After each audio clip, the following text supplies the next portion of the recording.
Jasmine Kaur. Jasmine Kaur is the Sikh Research Institute's Director of Education. She has worked in the education field for over 15 years. Her degrees are in elementary education, sociology, human development, and family studies.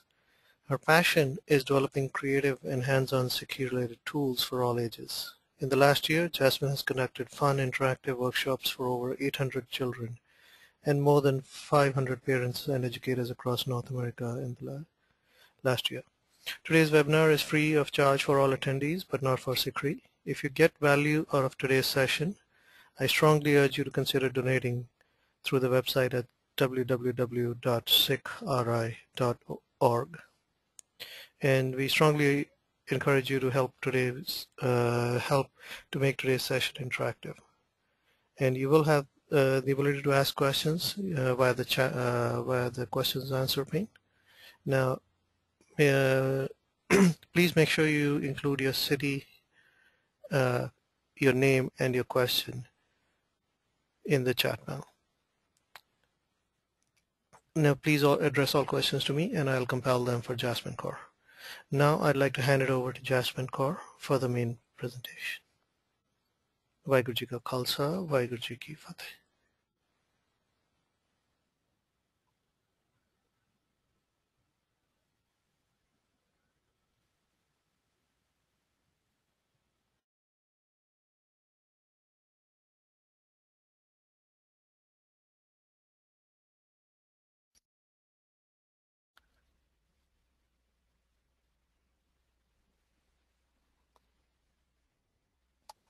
Vaheguru Ji Ka Khalsa, Vaheguru Ji Ki Fateh. I hope all of you can hear me well. Gurvinder Singh, actually, if you can give me a confirmation that you can in fact hear me, so that yes, we can. Please go ahead. Okay, thank you. So welcome everyone. I always find it pretty fascinating that I can sit here in my home at my desk and present something. But that makes it even more challenging because it's very occasionally that I sit without individuals in front of me to present. So I can't necessarily see your reactions. I can't necessarily see if you're getting something or not getting something. So I am going to request that if there is something that's unclear, feel free to send it to Gurvinder Singh, and he'll make sure that I get it, and then we can clarify that a little bit. Today's topic, as you can see, is creating confident Kaurs.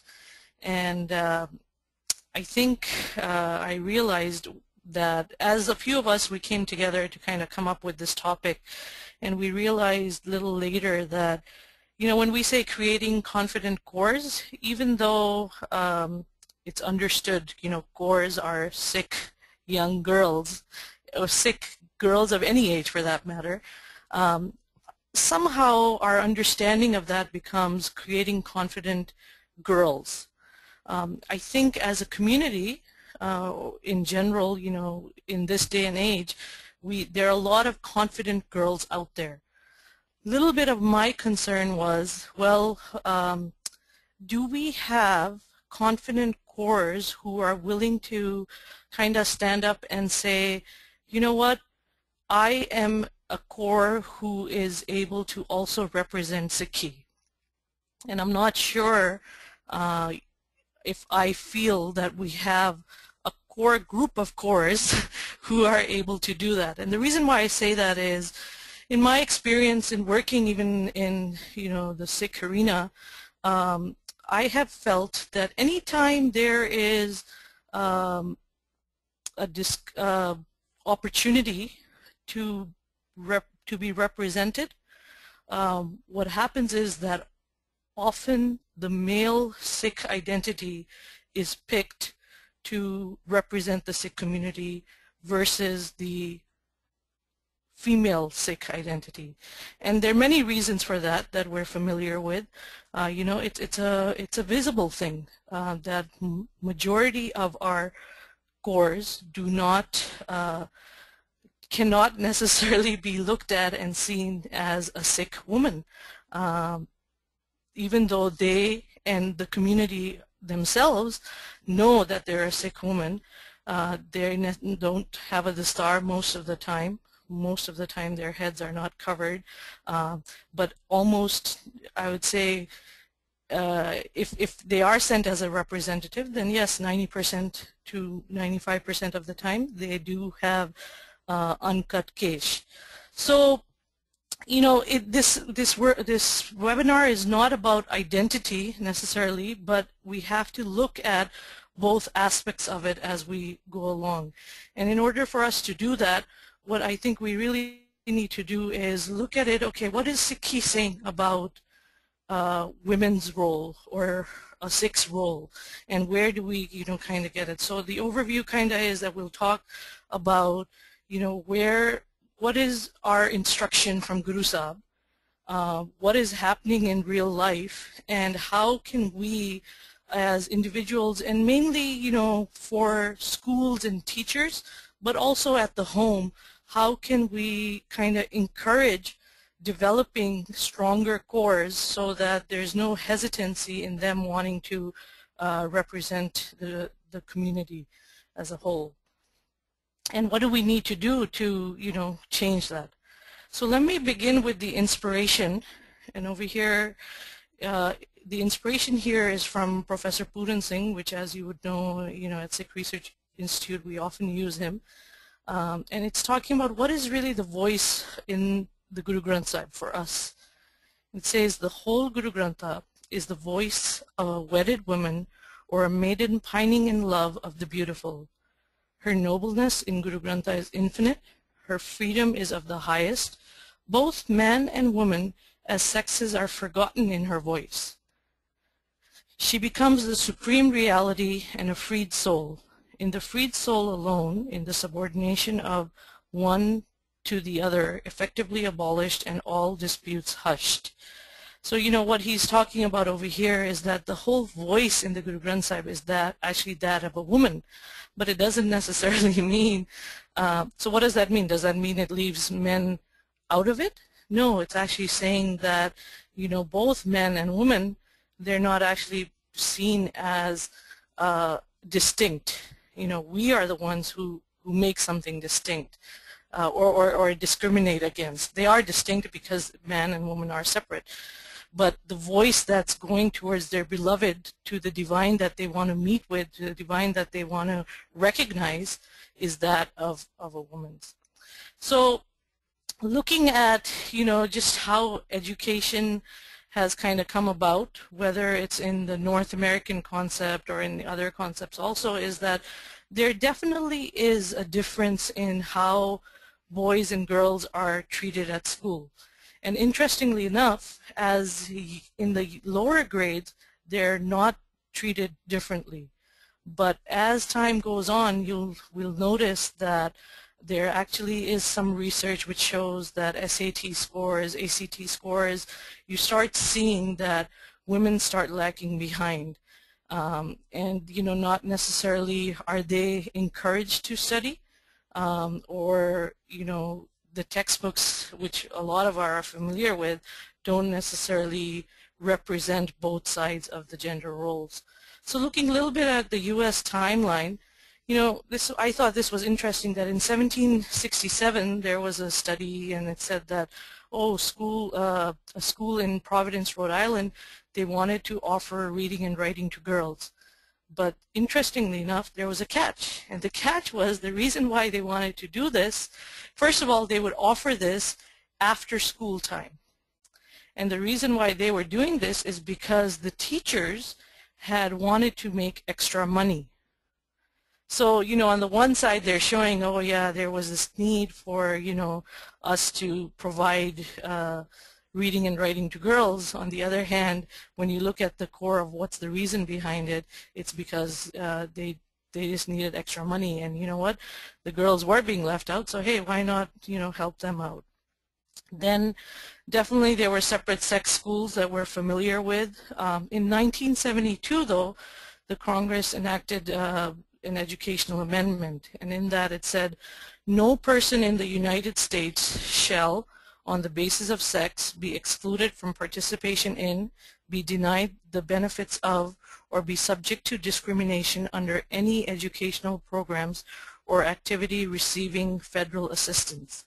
Now that's in 1972, right? That this is being said. When we move on to further slides in this webinar, we'll see, well, what happened during Guru Sahib's time when he was saying it in 1499.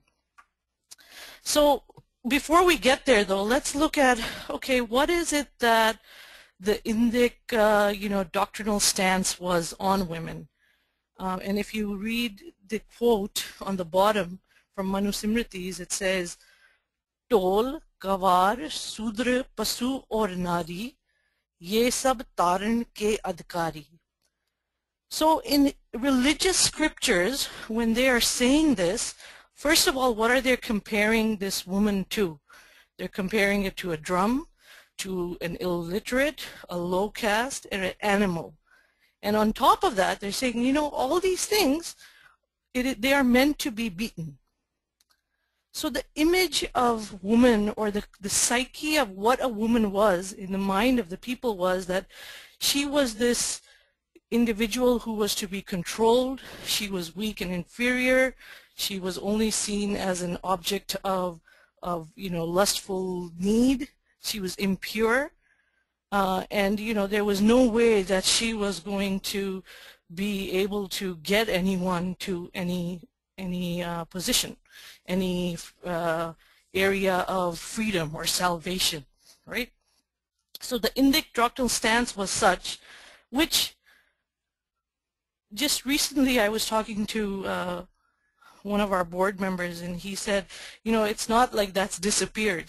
the scripture still says that. It's just become part of everyone's psyche, including maybe a lot of us as well.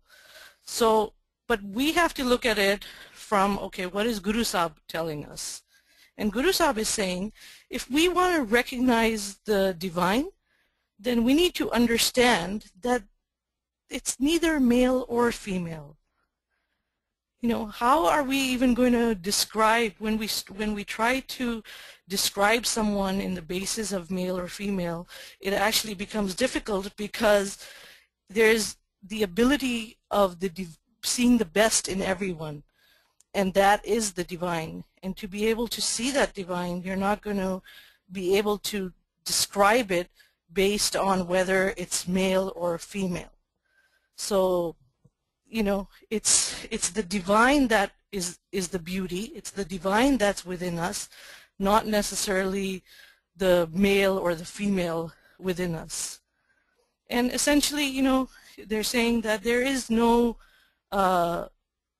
there's unity here. It's not that, we know this. It's almost like a given that female has many male aspects in her, and male has many female aspects in her, if we start describing it.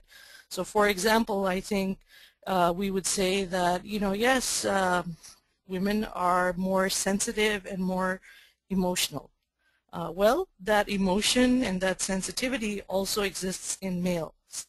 Males are strong and have the ability, are aggressive. Well, that also exists within a woman. So, there's this, yes, society has created these stereotypes, which has a little bit of truth to it. But what we need to remember from what Guru Sahib is instructing us is that, to us, the primary goal is this understanding of the fact that regardless of what each one of these are, they are in the image of the divine.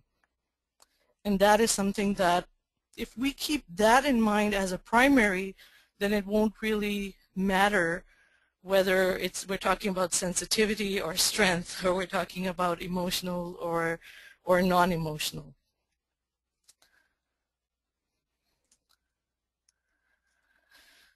So Guru Sahib, a lot of us have heard Asa Ki Waad, and often when we're talking about Sikh women, we're talking about women and equality in general, we'll often quote, this 40, Pand Jammiye, Pand Namiye, Pando Hove Dosti, Pande Chalo Rao. We talk about all this, and then we talk about the fact that how is it that, we could, how can someone be called bad who even gives birth to kings, right? Fairly common, quite a common thing that is said.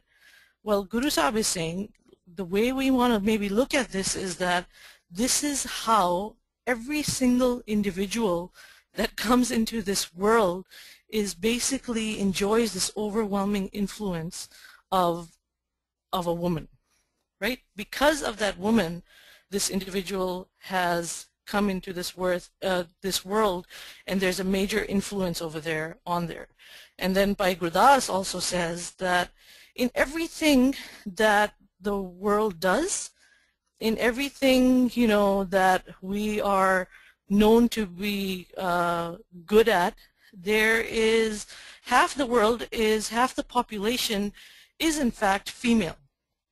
And female is maybe the gateway to salvation. They often say, behind every great man is a great woman. And I think that's kind of, in our understanding, that's maybe what it's talking about right now. On the other hand, behind every great woman, there also is a great man. And that's where we can understand how Guru Sahib is saying that, it's not, we can't look at any of these individuals separately necessarily. Yes, there are physical differences, yes, there's distinction, but we cannot necessarily discriminate against that. So from the perspective of, okay, what is the SikhRI saying, then the SikhRI is saying that we need to, they're actually, like when I said there's no difference, it's making sure that the instructions are coming the same. So in the Rath Muryat they'll say, Jo, it's Ishtri ya Purak, it's talking about both. And then if we look at some of the old Ratnamas or, different Janam Sakhis, we'll see that one thing that is coming out very clearly, because it was an issue at the time, and mind you, it's an issue today as well, and we're not really doing anything about it, is the fact that if anyone partakes in killing of a girl, then that is a crime or a murder in Sikhi. There is just no two ways about it. So even back then, it was said that Kuri maar naal roti beti di sanj nahi karni. That means I want no relation with anyone who is willing to, or who has committed the crime of killing a girl. Today, same thing is happening, but we're not applying that anymore. A lot of families know of individuals locally in their own areas or in Punjab, but they're choosing to keep relations. And what is it, if we want to focus on needing to understand what Sikhi is and become confident, then we need to take some stances. And we're not taking that. But it's very clear in what this means. Female infanticide is a crime, murder in Sikhi. There's no question about it. So what really is the Sikh attitude? What was the Sikh attitude? Well, because during the times, they were still seen as lustful objects of, sexual promiscuity, then, what? We need to know that our attitude is that we need to consider all women as mother, sister, or daughter, or anyone who gazes at other women is not liked. And this is by the contemporaries of the gurus who are saying this, because this is what they learned from the guru. So our attitude needs to be, we need to respect all women, with honor and dignity, and not see them as sexual objects. Now, it's easy for us to say that, and when I say us, sometimes when someone looks at this slide, one of the concerns they might have is, oh, she's talking about men, right? Because that's the image that comes to our mind, that men look at women as sexual objects. Well, I don't think that is necessarily true, that men are the only ones that look at women as sexual objects. Women still continue to do that because they define the identity of the woman based on how she is going to be perceived by the man. So we may not say that, she's of desire to us, which is not the case, but we want her to become sexy, to become desirable for someone else. So the attitude for both men and women is the same, is that we need to treat everyone as respectfully. And interestingly enough, while I was looking through some non-Sikh material for the webinar, one of the things I came across were a few resources where what is it that we do to help young women become confident. So this is regardless of whether they're a Kaur or a Sikh or a non-Sikh. And one of the things this psychologist was saying is that the way she develops her groups is she makes sure that there's no self-negativity. So things like, oh, I don't like the way I look, no one likes me, I'm too fat. These are things that are very common. And where is this really coming from is this kind of molding that has happened since all of us are young.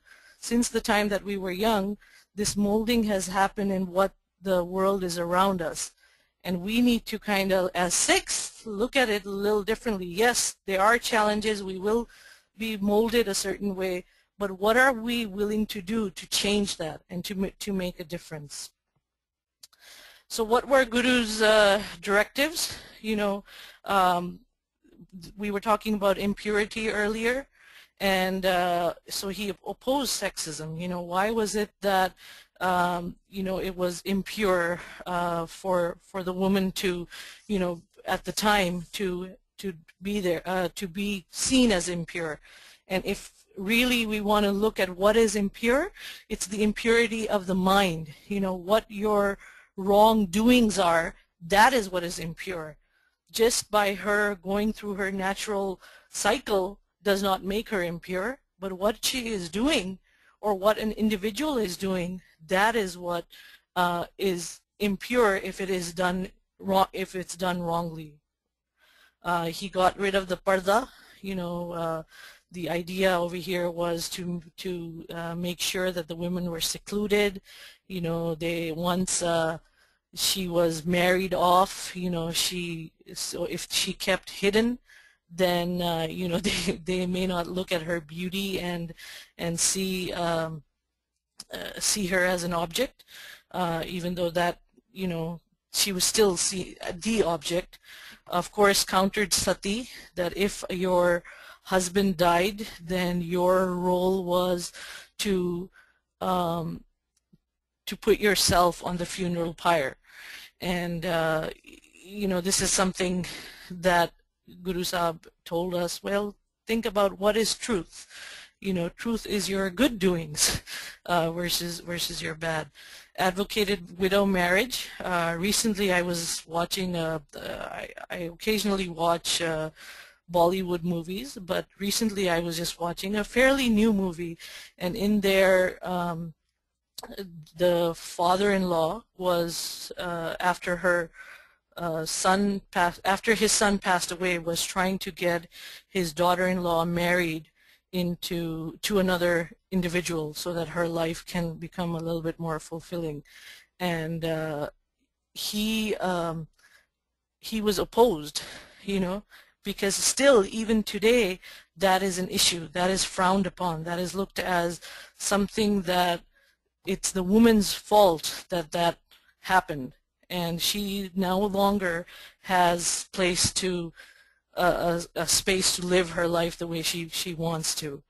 Appointed number of women preachers, we'll talk about that a little bit further, and of course this idea of kurimar, which we have already discussed, that they were asked not to have any relationships with them. This idea of Singh and Kaur, it was this idea of getting rid of the lineage. You don't need to be seen as the property of your father before marriage and the property of your husband after marriage. Oftentimes right now we're still facing the same challenges. If a woman who gets married chooses to keep her name, chooses to use the word Kaur, often it is frowned upon, maybe not necessarily her husband, but frowned upon the family that is taking her in. And that's the image that they have, that they're taking her in. So during Guru Sahib's time, even though it started with Guru Nanak Sahib, it was formalized with Guru Gobind Singh Sahib on Vaisakhi of 1699. So it's this idea of freedom from any, lineage, so to say. Just to take an example particularly of Guru Amar Das Sahib, and Guru Amar Das Sahib was our oldest guru, right? And the very first thing that people today say is ke oh assi te hun sare bade buzurg ho gaye te change hona mushkil honda na. That's a pretty common thing that we hear in our own families when families are the dadaji or the dadiji or the nanaji naniji, they want things a certain way, and when we try to explain to them ke no, we need to look at it from this perspective, their reaction is ke nahi nahi hun asi karde aaya, so it's difficult for us to change. Now to us, who are our role models? Even Guru Amar Das Sahib, who was our eldest Guru Sahib, he was able to, after 63 years of being, of living a life a particular way, of being within society a particular way, he was able to see what is, the difference here. How is it that women and men are different? They're not. And so as a result, what is our reaction to them supposed to be? How is our Rani of them supposed to be? So what he chose to do was, he said, okay, I'm going to have missionaries, and of them, I'm going to have 52 women. They have the same knowledge base, they have the same ability to be able to share the message, so why not them? Similarly, he had 22 manjis, and 4 women were heads.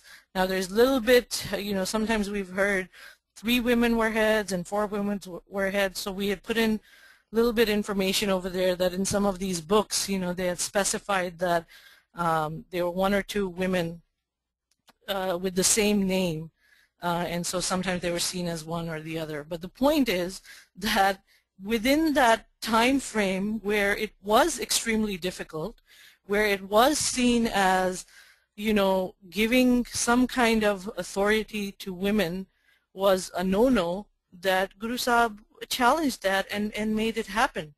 And when we were talking about sati and widow marriage and parda, he was the one who was able to, get over that and say, you guys, you gotta make sense of these things. It doesn't make sense, and that's what it is. And we'll talk a little bit about, during his time, the idea of who was these women already in his life who were he was noticing. So let's look at some of those women during the Guru period. And Bibi Nanki, for one, she was pretty much, recognized as the first Sikh of Guru Nanak Sahib, because she recognized,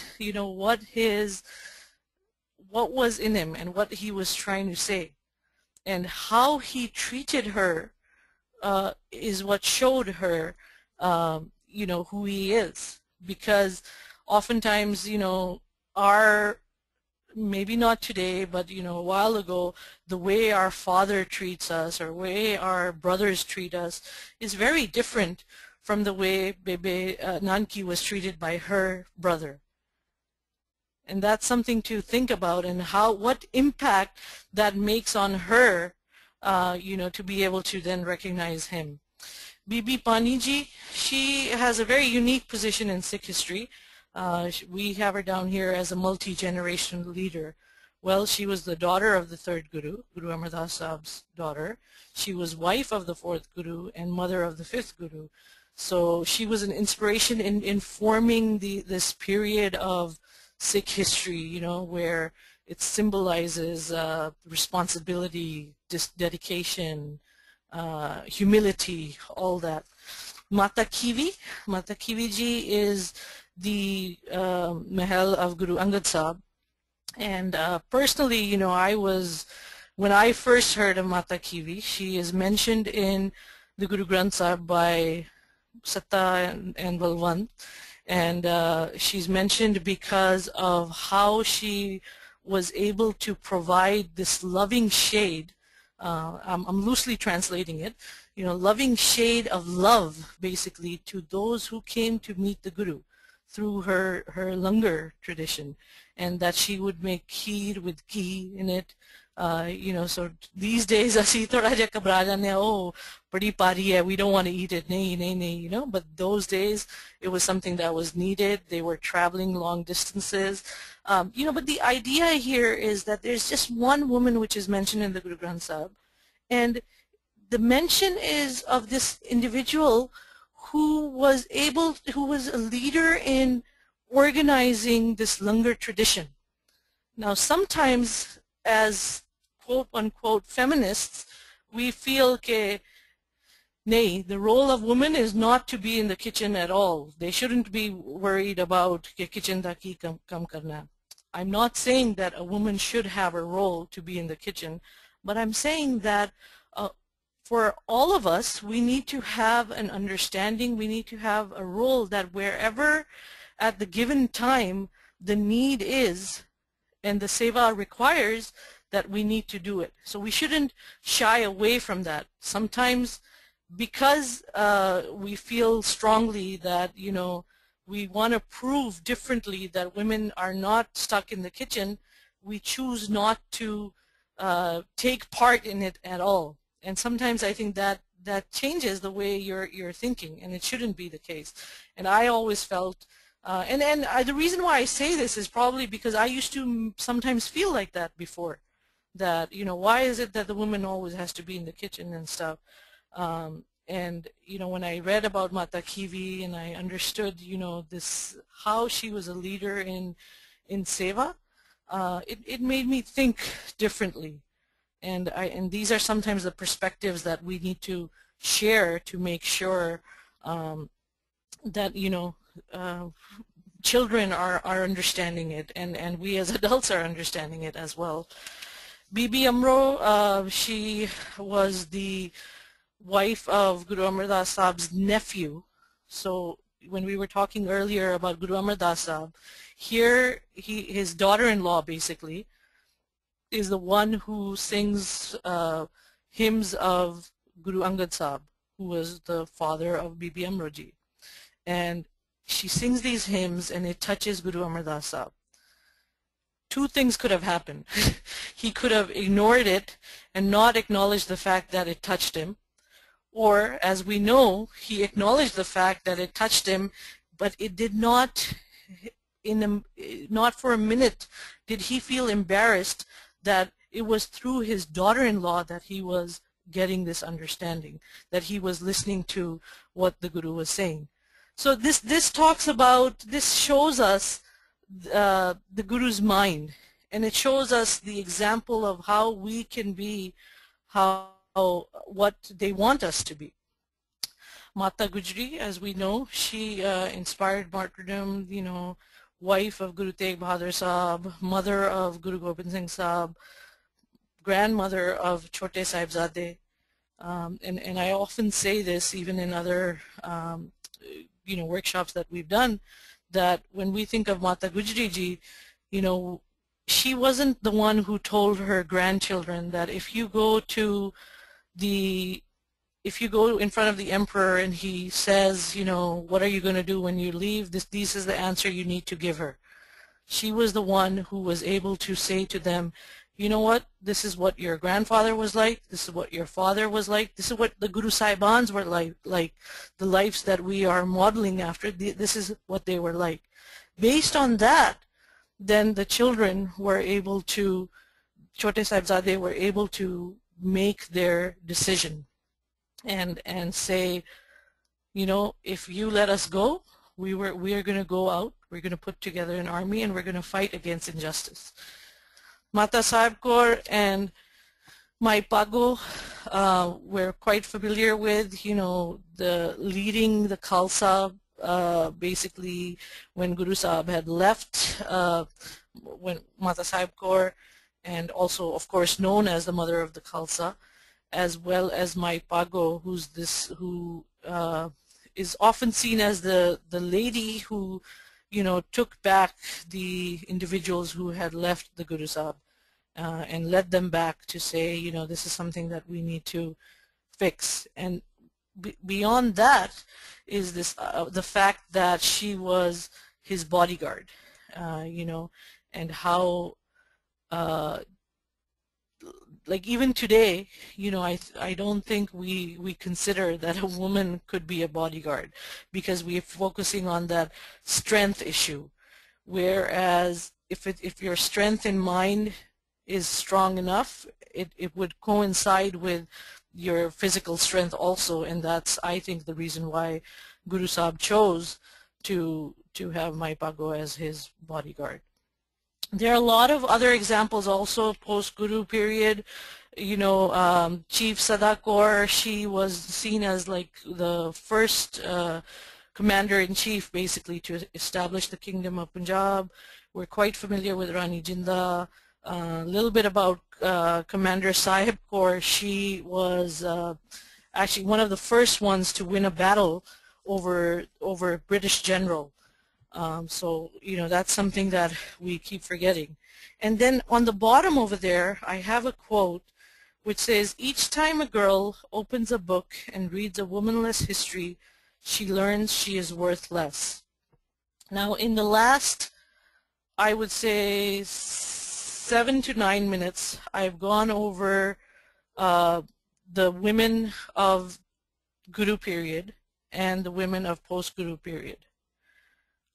Not often, there's often mention of these women in a line or two lines, but how much do we have access to having them as part of the books that we use in our Gurmat and Punjabi schools? So in a sense, we actually, our girls, our children, boys and girls, read womenless histories. So when girls are reading womenless history, what they're seeing is that there's no place for us in Sikhi. When boys are reading womenless history, all they see is that men like us were part of history. And so we really need to figure out, okay, we don't have these books ready right now, granted, but what are we going to do to change that so that in our schools, in our homes, we're able to start introducing more women and giving more perspectives on how they were part of the history or her story. we need to be giving her story versus just his story. Similarly over here, failing at fairness, each time the teacher passes over a girl to elicit the ideas and opinions of boys, that girl is conditioned to be silent and to defer. As teachers use their expertise to question, praise, probe, clarify, and correct boys, they help these male students sharpen ideas, refine thinking, gain their voice, and achieve more. When female students are offered the leftovers of teacher time and attention, morsels of amorphous feedback, they achieve less. Now, one of the reasons, I just took this quote from this book, but they were saying the reason why sometimes this happens is teachers, whether male or female, are a little afraid that if I gave too much feedback to the female, whether it's negative in most cases or positive, that they may not react right. They may react through crying. They may react through becoming emotional. They may react in different ways. So as a result, what that's going to mean is the teacher is going to have to put more effort into trying to resolve that issue of emotions and stuff like that. Yes, as teachers, whether it's in a Gurmat and Punjabi school or a non-Gurmat and Punjabi school, we have limited time. But this is no reason for us to kind of just look over it.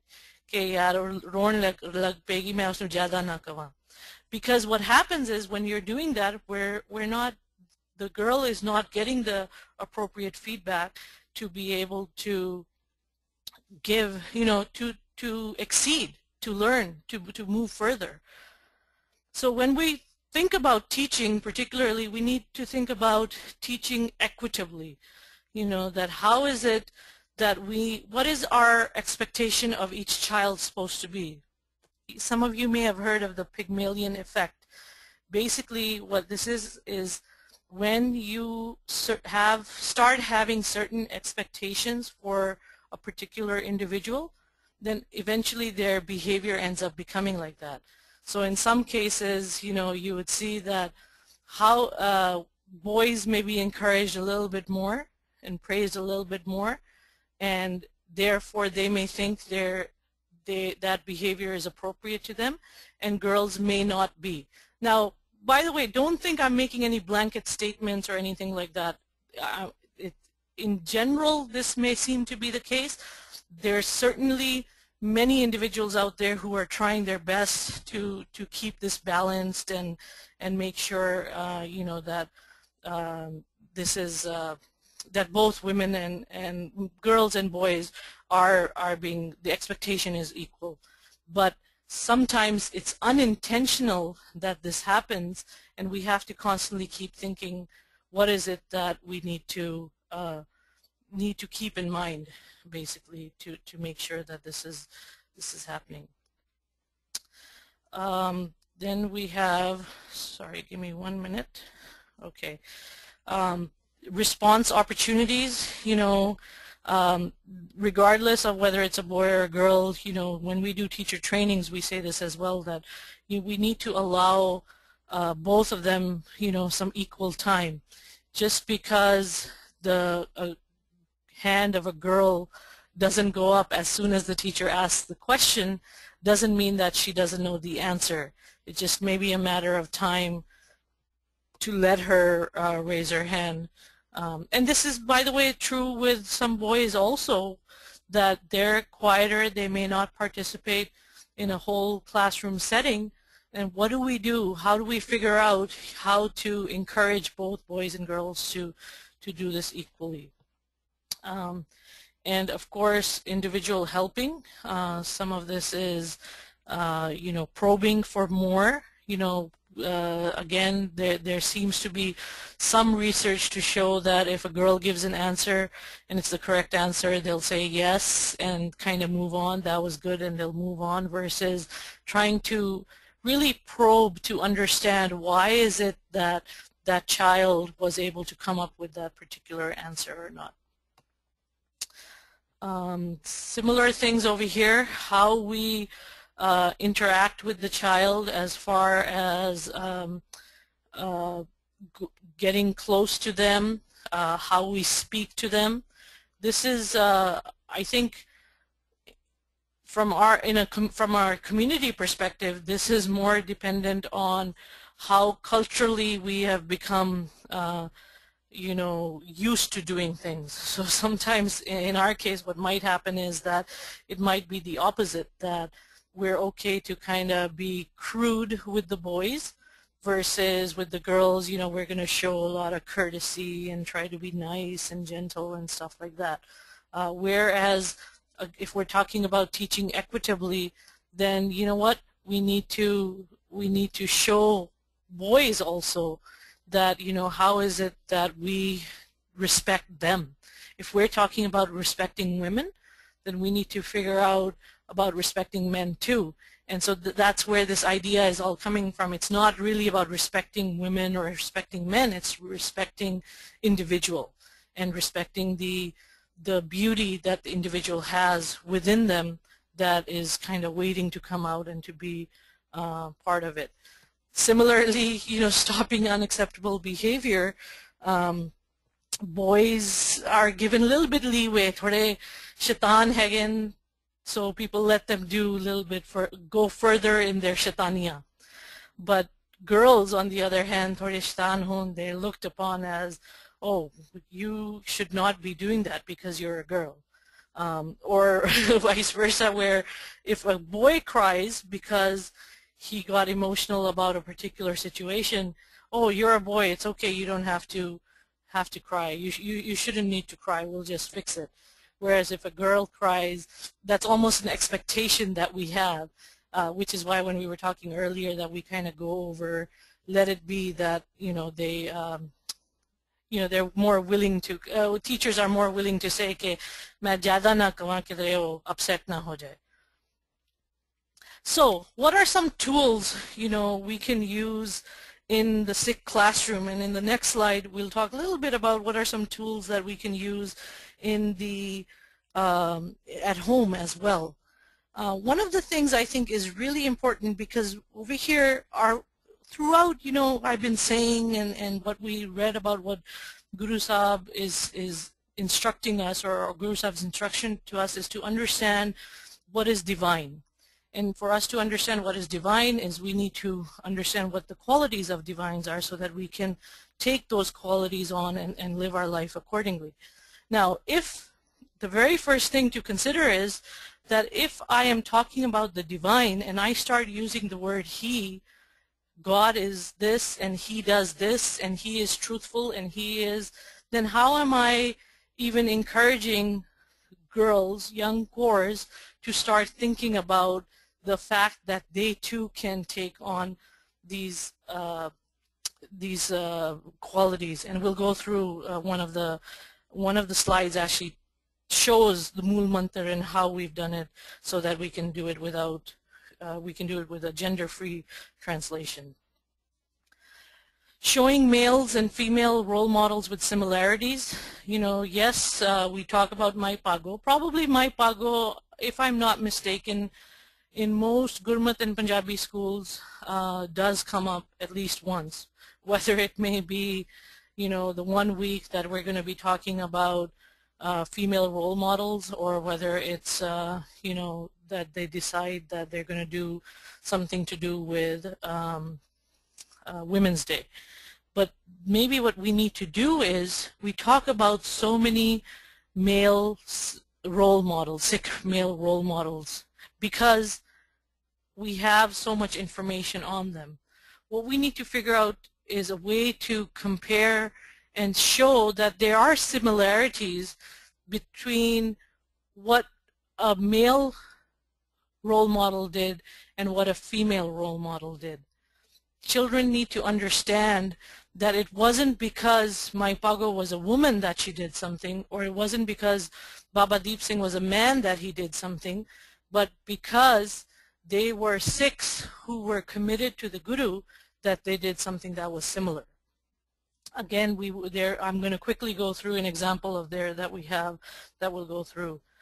Another thing that I'm noticing more and more that is happening at schools is that, or gurdwaras, sometimes, you know, it may not be part of the school, but the gurdwara is willing to do this, that they'll start doing the star competitions. Because again, the focus over here, which I kind of started with, is somehow our focus becomes on identity building for the male and not so much the female. So they'll do the star competitions, and the easy thing to say is, well, kudiyan bhi aake kar sakdiyan dastar, but the fact of the matter is that currently in our larger Sikh community, there are very limited girls who do wear the stars. Absolutely they should do it for girls also, no doubt about that too. But if a girl doesn't wear the star, does that leave her out completely? Or can we choose to do something like good competitions or jura competitions where they can at least start realizing that, you know what, my kesh is important to me, it's important to my Sikh identity. Or can there just be a kesh competition in general? I mean, does it, the challenge is that it's very easy for Sikh women once they hit the teenage years to go and style their eyebrows, to go and shave their legs, to go and shave their underarms. But because they see that there are other older women who are willing to do this.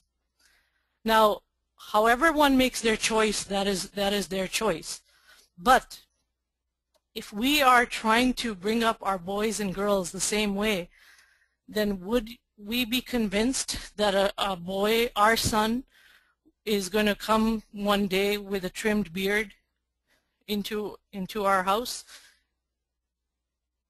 Will we not mention anything against that? So something that we need to figure out, these are just examples I'm giving. I'm not calling myself an expert in any way.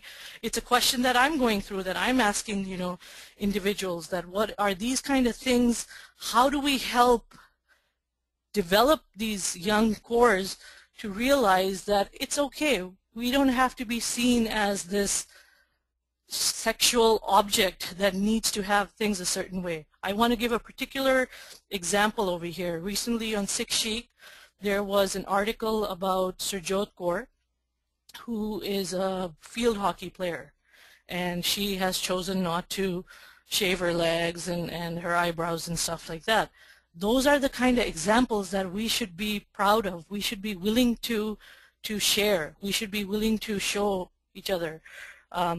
About last year, I had gone to a camp, and one individual who does wear the star, who I consider a very strong Sikh woman, she was very frustrated. And what she said is that I try to come and talk about the need for wearing the star or what it means to her as an individual, but there turns around and older other women, they say, "Par Anji, aate vadiya hai gaya ki tusi kar deo, par hun sare te nahi kar sakde na."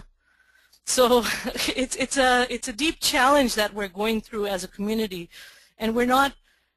I understand that it's a challenge. I'm pretty okay to say that on air that my parents would probably not feel very comfortable if I end up wearing the star today, but it's a challenge. We need to sit down and talk about it. We need to figure out what is it, how is it that we are going to be molding our girls, our Kaurs, based on what Guru Sahib's instruction is versus what we've been molded as and what we're comfortable with. So just something to think about. I would request, you know, some ideas that if you want to send to Gurvinder Singh, and he can either read out, or if you have a mic, you know, you can read out. Again, there's no right or wrong answer. This is just, you know, I'm sharing with you some of the thoughts that are coming to my mind versus this is the way it should be or it shouldn't be. So I want to make sure that that is very clear. Other things are, let's think about, you know, male and female leaders, you know, have a special day, acknowledge individuals within the Gurdwara who can be good male and female leaders. And I think to a certain extent this is happening a lot, which is why when I began I spoke about we've actually created fairly confident girls, I think. And in the Gurdwara setting, in the classroom setting, I would even go as far as saying they feel confident as confident Kaurs, but I'm not sure what happens when they leave that setting. And we need to kind of acknowledge that or need to discuss it a little bit, need to give them the opportunity to discuss whether or not this is the case, that they do feel differently outside than they do inside. We already spoke about gender bias in books. Let's try to look at books that don't have gender bias, or let's look for how we can show them that, hey, there is gender bias in the books, and this is how we need to look at it from a Sikh perspective, and introduce them to everyday role models. Sometimes at gurdwaras we have the token one woman who is the committee member, or they're very few men as teachers. So these are things that we need to cautiously think about. Okay, how do we encourage more women to be on the committee? It means fighting, the man's club that probably exists. And a lot of gurdwaras, again, I want to say, have been able to change that and have a mix of that. But on the other hand, there's still a lot which, they have the token female committee member who is often controlled by, her husband or her brother or her brother-in-law that might be there. So these are some things that I thought we can think about maybe in the classroom. I would request, if you have done something differently, please share that so that we can share it with everyone, or other things that come to mind as you see some of these options. I did also do a little bit about, what is it that we can do in the home? Because one thing, as a Sikh Gurmat Punjabi school trainer of teachers, and just gone out and done workshops and stuff, one of the biggest concerns that I've heard is that ਅਸੀਂ school jo marzi padha diye par ghar te bada depend karda, which is a very fair statement. We can't be doing something different at home and different at school, different at home, because then we're not going to be able to find some, balances there. If our focus is that we want our children to be Sikhs. So at home, just recently, while I was preparing for this, a few of my friends were so nice to actually come together and help brainstorm with me a little bit about, why they bring up their daughters a particular way, or what their kind of thoughts are, why their sons are brought up a particular way. And one of the things that one of them had said was that, even though her daughter is the oldest child of 3, she has never necessarily had a talk with her about why she has long hair, and if someone was to ask, what would she go and say to them, or what would how would she talk to them? And as we were having this conversation, I think she realized that because she had done this, she was doing the little girl's kangi one day, and that's when she realized that she's never really had the talk with her. Whereas she was pretty convinced that with her son, she would have that talk with her before he was going to go to school. So sometimes we're kind of, we have our challenges that we face.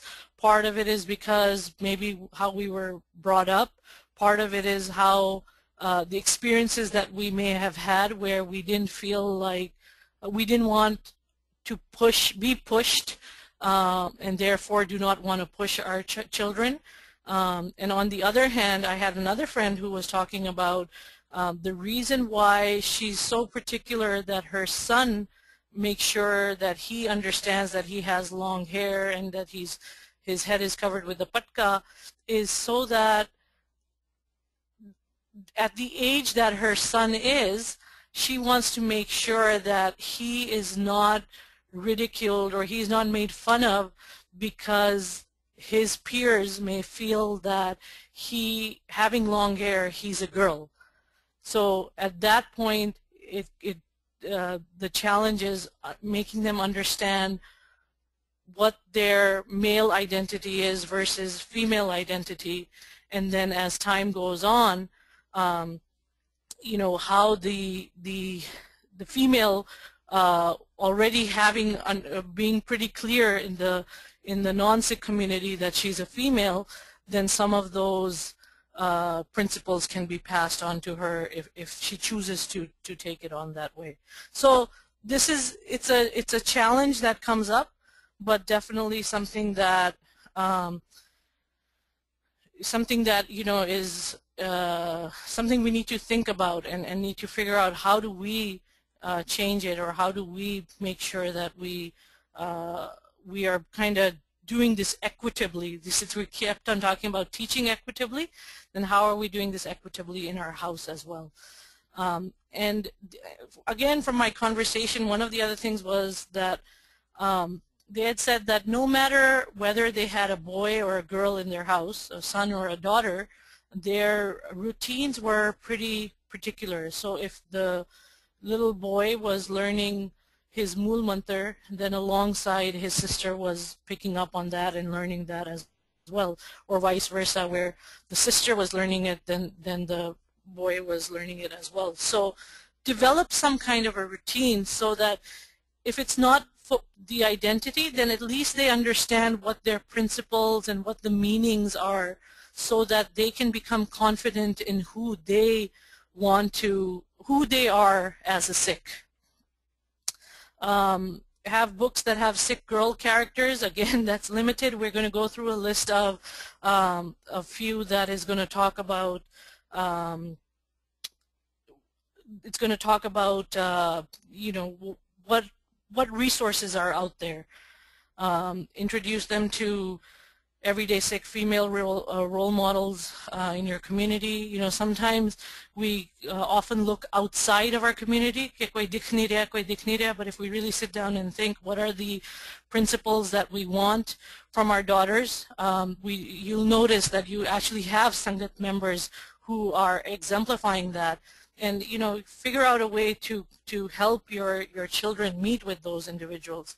The last one is something that I've kind of grown up hearing about, seen some of them, but I think just like we have bar mitzvahs in the Jewish faith, we need to figure out what is it that we can do for our children so that they have some kind of ceremonies also that focus on bringing their Sikhi out. And often, you know, the starbandis are something that are very particular for boys, but if there is a girl who is interested in wearing a dastar, figure out a way to do a dastarbandi for her as well.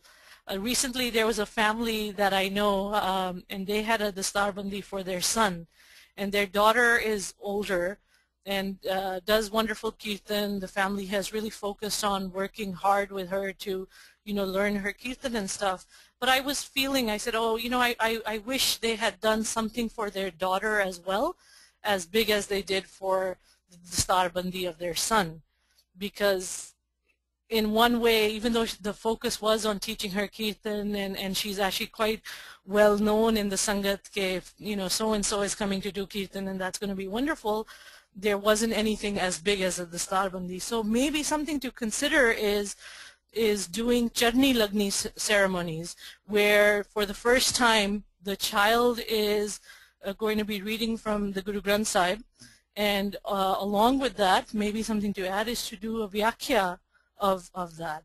And that brings in the importance of, you know, how to connect to Guru Sahib to be able to understand the divine.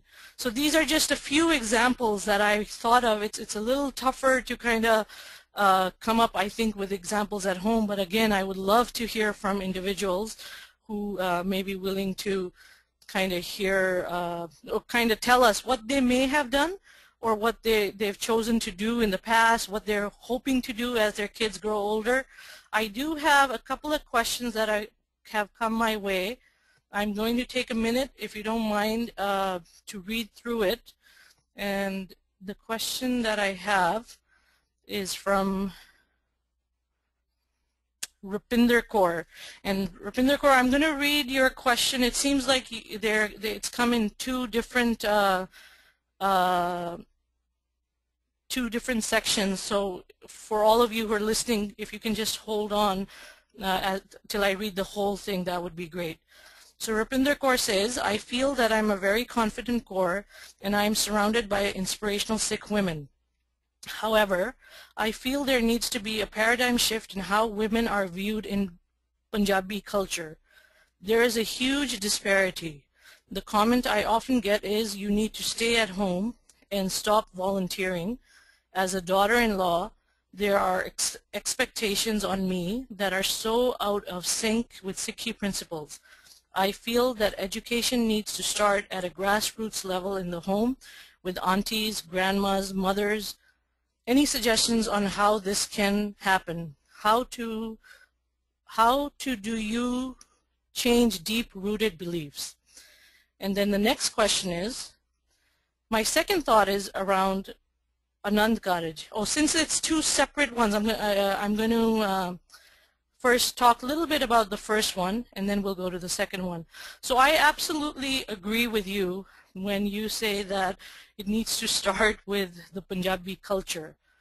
Now, I think absolute agreement, and my biggest concern when I had heard about female infanticide and, you know, issues like that was that it was the mother-in-law or it was the woman who was saying she didn't want to have a baby girl in her family because it was going to be a burden on the family. And I was so angry. I couldn't believe that this would be, you know, of concern. But then the reason why I kind of looked back and I said, you know what, this is coming from Punjabi/Indic culture. If you and I are clear and our future daughters are clear on what Sikh culture is, then I think that's a start right there. Little bit of my concern is that even at our level, there is still a deep Punjabi and Indic cultural psyche going on.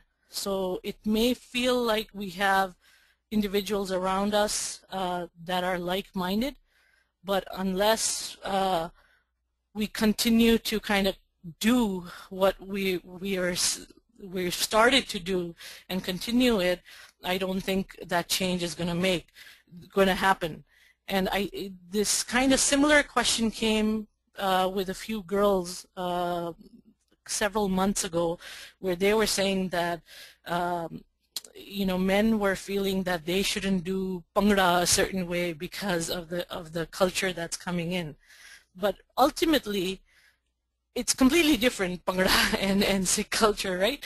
But ultimately, what we need to decide is that if we are willing to stand by the Sikhi principles that we've understood based on what Guru Sahib is telling us, and we continue to do it, I think there will be change. Now the problem is there may not be immediate change for us, but my hopes are there'll be change in the future for individuals. And I think one thing I've noticed is sometimes when there are girls in the family, when there are daughters in the family and they don't have a boy or a male role brother or, you know, other cousins, that I think those families tend to pick up on those things quicker because they realize, you know, these daughters are the ones who are going to take us forward to wherever they're going to take us. So I feel sometimes it seems disrespectful, but when it comes to certain things, we just need to tell our mother-in-laws, our aunties, our grandmas that, you know, this is what Sikhi is saying, and to help them understand it. And that whole thing that I said about Guru Amar Das Sahib, that it's really easy for us to say कि hun assi vadde ho gaye so assi change nahi ho sakde, but I think those are the role models that we have to look at to see, you know, even they were able to do it, and knowing that if we have faith and we believe that Guru Sahib is going to be on our side to make this happen, then hopefully it will. So I totally understand what you're saying. I'm not sure my suggestions or thoughts were any helpful, but I think, in my opinion, we need to continue to keep doing what we're doing if we are starting to make some of these changes. And the other question was, my second thought is around Anand Karaj. The Palla Rasam, I feel, supports this notion that women are somehow inferior. It does not sit well with me, given the notion that in Sikhi we are gender neutral. I am wondering if the Palla Rasam comes from the Guru's time. I actually do not know the exact I don't know the exact history around whether it comes from the Guru's time or not, but just recently I was having a conversation with someone, and she had said that to a certain extent people assume that giving of the palla is giving away of the daughter, right? Because usually it's the father that comes and does it. By the way, I have seen situations where both the father and mother come and do it as well. I can definitely get this question clarified for you from our researcher, but my understanding is that the palla is something that both the husband and the wife-to-be are holding Guru's palla together from this day forward. Whether this has become a ceremony, whether this is needed or not, I don't have the answer to that. But I think if I can remember for myself, that my understanding is that this is the boy and the girl holding Guru's palla to go on Guru's path together from this day forward. That's the way I had kind of understood it earlier on.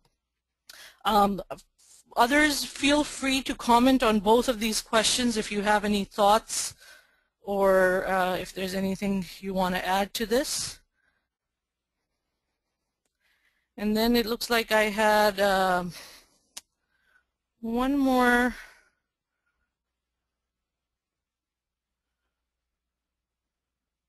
Oh, actually, this was just a comment. I think I had made a comment earlier about something that I had seen in a Bollywood movie about, you know, how even today things are different. And I think a lot of what happens is, so I think this might be a good place to kind of talk about this a little bit, is that what happens is that in an effort to help our daughters and sons get a little bit better cultural understanding, what we do is often share Bollywood or Indian TV with the kids, because we feel chalo agar horte nahi, they'll understand how it looks like over there or things like that.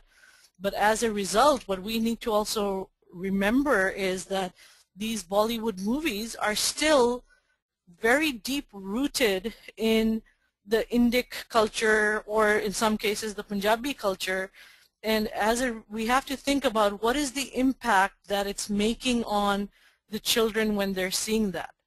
When they're seeing that, you know, in fact, an Anand Karaj is taking place and the father is giving the palla away and there's this song in the background, or a little while earlier there was this idea of Kanya Dan or something, they're going to start associating those two things together, rather than being able to separate and see what is it that what it is that this is about.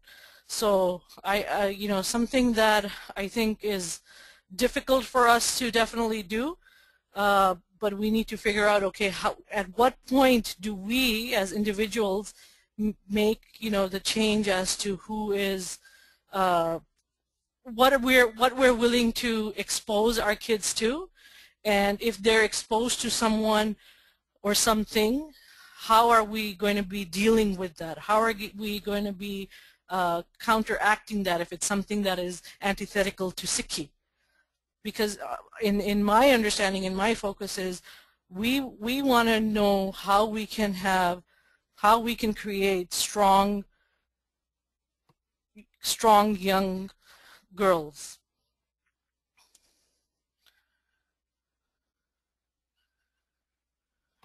Okay, I'm going to move on a little bit, just give you an idea as to, we were talking about gender without gender bias, looking at the qualities of Vaheguru. This is an example of Mool Mantar that some of you who are familiar with SikhRI,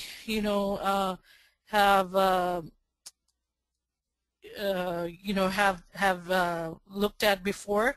So in the green, obviously, you see that there is no mention of gender, and I think when we start, actually, Gurinder Nikki Kaur, a lot of you may have heard, she's written a few articles on this and saying that how, it is important for us to realize that, when we're understanding Gurbani, we need to look at it. It's a universal message, right? It's a message that is beyond like what it looks like, or what someone a form that can be put on someone. So we need to look at it. What are these qualities in particular that we want children or individuals in general to take on? And we actually, Sikh Research Institute does workshop for kids saying getting to know Vaheguru. And in there we talk about, qualities of different things that are in nature.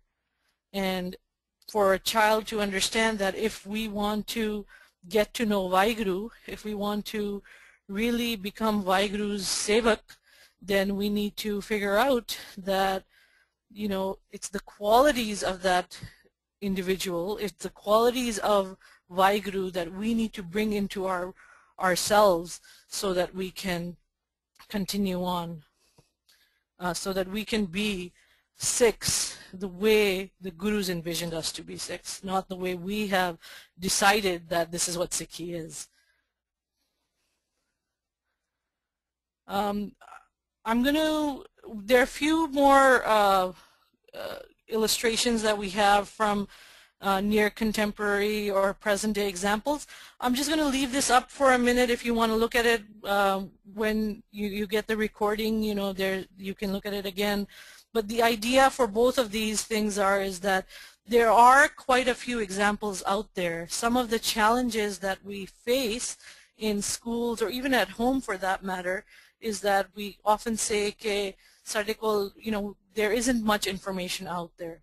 Okay. And agreed, there are names available, there are very short paragraphs on people available, but there isn't something that is out there in a more exciting way so that we can engage children in particular. So absolutely, just know that there are these here, and something that SikhRI has been looking to do, others have been looking to do, is maybe start developing some more resources where we can focus on, what their life was like, and what it meant. And one of the reasons, by the way, that there isn't much on particular women or things like that is because I don't think in Sikhi necessarily there is, like we determined earlier, there's a difference between Sikh role and female role and male role. So I think what came, but we need to figure out, how do we do this? How do we show on paper what some of these wonderful individuals did, so that we are using material in our schools that have her story in it and not only his story in it. Some of the resources that have come up recently, by the way, some of you might be familiar with. One is my Gurmukhi Khajana, which came out about a couple of years ago, and this is basically a publication of SikhRI, and we had come up with a Qaeda, which was quite non-stereotypical. So when we use the word Veer, for example, which is warrior, we purposely showed a picture of a woman compared to a male. When there was a word Diya, which is a little light and lamp, we purposely showed a picture of a boy compared to a little girl. So these are things, it's important, these visuals are extremely important for children to see, because they may not verbalize to us what they're seeing, but based on what they're seeing, they're bringing in knowledge that they're going to be using at another time. So that's extremely important.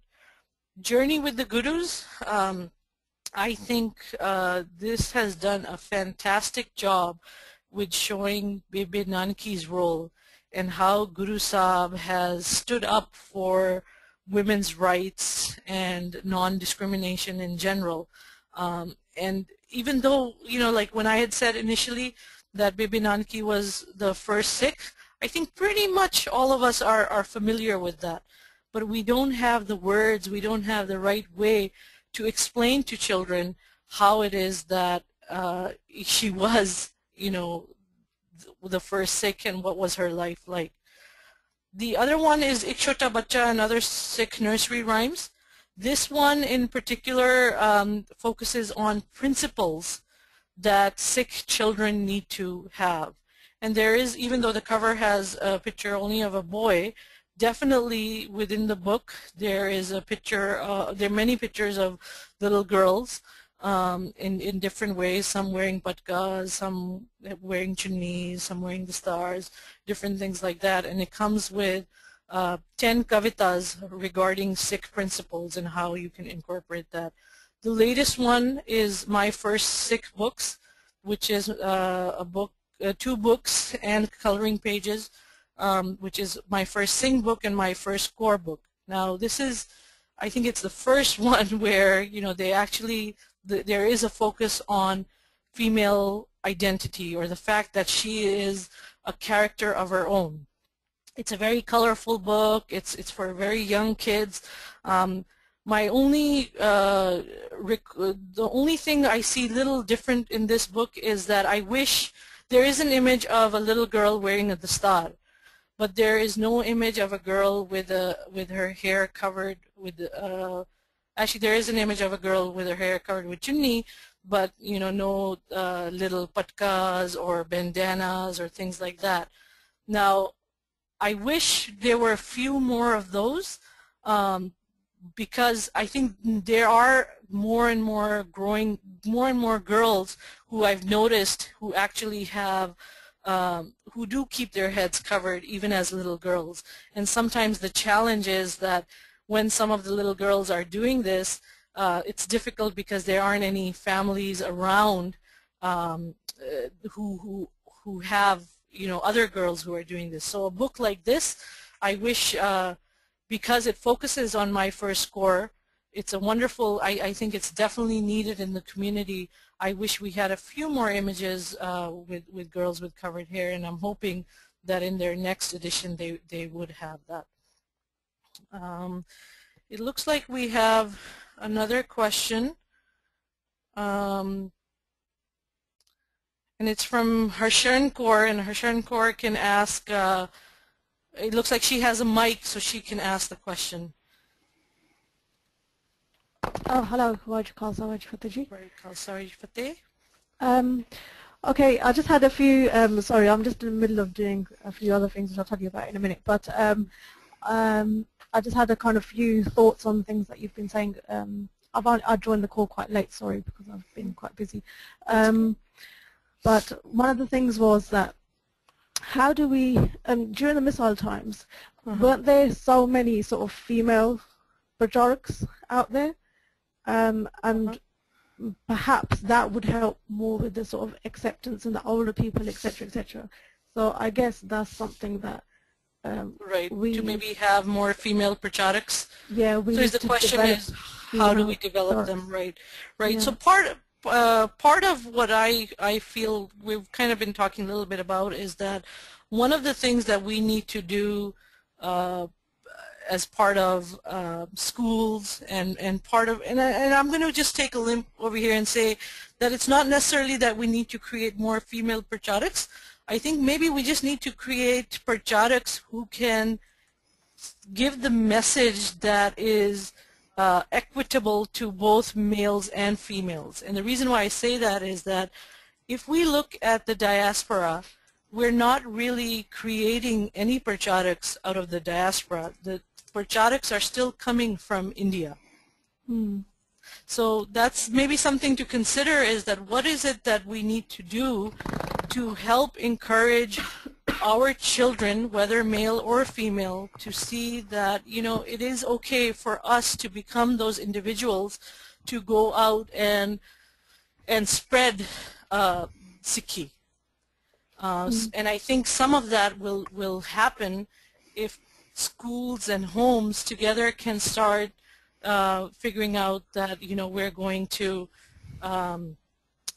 do this together, and we are going to be able to get that same message across to a girl and a boy, and then their choice is whether to go out and spread the message or not. I don't know if that helps a little bit. Look, on top of that, so we got the whole sort of, you know, I wasn't practicing Sikh until the last sort of 8 years, and I'm sort of 35 now. So when we sort of run Sikhi camps and stuff like that. So when we're getting all these young Sikhs involved, a lot of the, you know, even the guys that become prachariks, they haven't come from a home that supported Sikhi as such, because Absolutely. You know, parents are against it, etc., etc. But still, even in the youth domain, although I like to still call myself a youth, but you know, in the youth domain, there is still plenty of male prachariks, but not enough, or hardly any women. So I know that when we're trying to do the Sikhi camps and the talks for the week, yes, it's very hard to find a woman to give an inspirational talk or a Sikhi talk or something. Absolutely, absolutely, and working in a Sikh organization, I absolutely have experienced that as well, where, you know, no matter what, even though people are willing to have a female individual come out and talk to kids and maybe talk to parents, quite hesitant on bringing in a female to talk to the Sangat at large, even though I must say it does happen. We definitely have been invited to do so. But the reason behind that also is the knowledge base of the individual. So how much effort the individual has put in. I can give our example from our organization, for example. Currently the two individuals we have who go out and do talks are our Chief Programming Officer and myself. Now the Chief Programming Officer has taken a lot of time and put in a lot of energy reading and updating and you know, kind of really understanding what Sikhi is talking about. Whereas myself, I am more focused on, okay, what is it that the kids can get out of this? What is it that the parents can get out of it? So sometimes if I was to make a decision and say I am going to change and I'm going to need to focus on reading and really building my knowledge base, then my confidence will build and people will start seeing that as well. So it's two ways. You know, we have to figure out a way to encourage our daughters, our Kaurs, to say, yes, you can do it, and give them the material where they can do it. And on the other hand, the community has to say, you know what, even if I don't get a fantastic, really strong speech from a girl, I'm going to choose to have a girl come out and talk because that's something that my Sangat needs to see.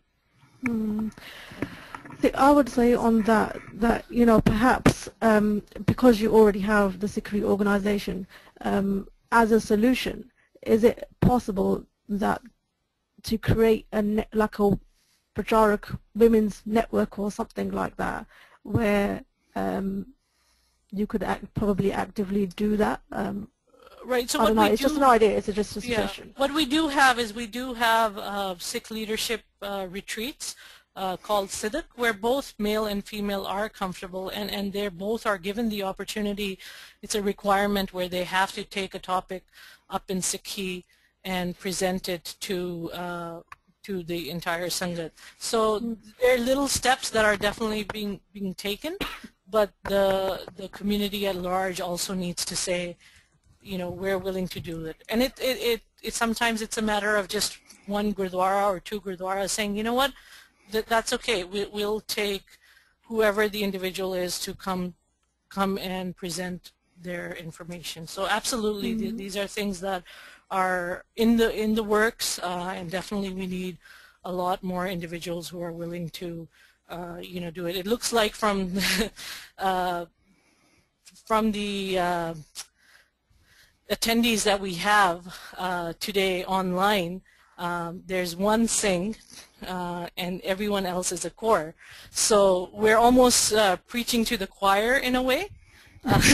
So sometimes it's important to have, we need both to kind of step up and say, and just saying it isn't enough, because I have been around a lot of men who verbally say, yes, women need more of a stage or things like that, but when it comes to happening, it doesn't necessarily happen as easily. So maybe we can look at a few other, we're running out of time as well, we're actually over time. Feel free to send us any more questions at info@SikhRI.org. I do want to, this was a quick example I wanted to share about Mai Pago and Baba Deep Singh, and how the middle part is showing the similarities, and then couple of things that we do need to remember is that Vaheguru is the cause of gender distinctions, not gender discrimination, and we've been kind of saying this through the whole thing. And there is very minimal information from about women out there, and so we need to figure out how do we develop that to get it out to the community at large, because there is information out there. I think there is information out there that you and I are willing to read or spend the time at. So we need to make it a little bit more reader-friendly to be able to get it out there. And the most important thing for us to all remember is there are no Sikh women or Sikh man roles. It's all about Sikh characteristics and behavior. And that's what our focus is. And if we focus on Sikh characteristics and behavior, then we are going to be able to develop those confident Kaurs as well as those confident Singhs. But it's a matter of us needing to change our the way we are the way we act, the way we think. We need to purposely make changes that we're so comfortable with. If our choice is, if our decision is that we want to create confident Kaurs. So I'm going to leave all of you with that, is that there are no Sikh women or Sikh man roles. There are just Sikh characteristics and behavior. Let's keep that in mind, and that's the focus that we need to keep using. I apologize for having gone over. We are going to wrap up at this point. Again, as I said, if you have any questions, feel free to write to us at info@sikhri.org. And Gurvinder Singh is going to now launch the feedback form, and we would love to hear about you. As I said, this was a challenging topic, and I wouldn't have been able to do it without our researcher Surinder Pal Singh and my friends who were so kind to brainstorm with me to get any of this done. But I would love feedback, and please let us know what else you would like to see in this so that we can continue it. So thank you very much. Vaheguru Ji Ka Khalsa, Vaheguru Ji Ki Fateh.